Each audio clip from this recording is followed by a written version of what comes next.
En utilisant l'outil, on peut faire fuir des données absolument confidentielles de l'entreprise. Donc il y a une vraie prise de conscience de ce que peut représenter l'outil en termes de risque.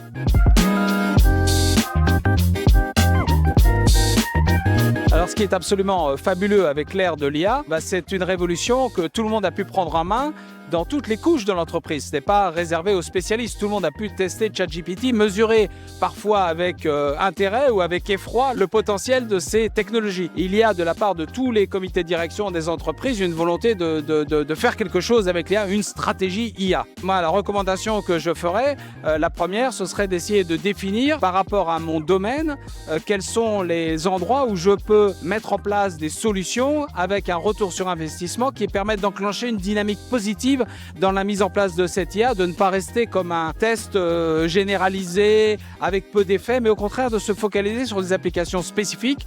Et une des premières qui vient à l'esprit, c'est naturellement toute l'interaction client. On a parlé des call centers, mais également tout le métier de la vente et du marketing qui est complètement révolutionné par l'intelligence artificielle. Parce que l'intelligence artificielle avec le machine learning a permis de pouvoir mieux segmenter les clients avec le big data, d'identifier des segments, des micro-segments, de quasiment considérer chaque client comme un marché. D'un autre côté, l'IA générative, elle permet aux commerciaux de libérer beaucoup de temps en étant capable finalement d'interagir avec la voix, avec tout le système d'information, avec tout le potentiel des agents qui seront derrière. On a là un premier axe très concret qu'on peut mettre en œuvre rapidement.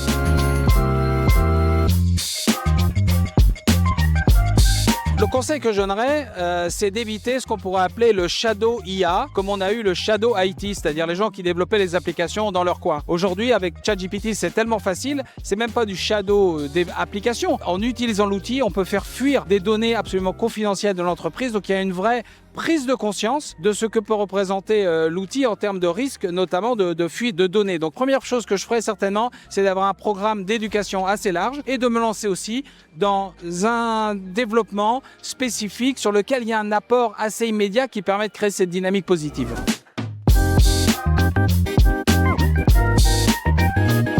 Le principal défi aujourd'hui, dans la mesure où on va vers un monde où on interagit de façon conversationnelle avec des masses de données, c'est la qualité des données. C'est-à-dire, est-ce que mon CRM est bien à jour? Est-ce que ma data platform, elle est vraiment clean? Est-ce que j'ai quelque chose que je vais pouvoir utiliser pour que l'IA puisse en tirer bénéfice? Et c'est d'essayer d'avoir aussi dans la réflexion un vrai cloisonnement entre ce que sont mes données confidentielles, ce qu'est l'IA généraliste avec tout son pouvoir, d'arriver à combiner les deux pour pouvoir être plus compétitif.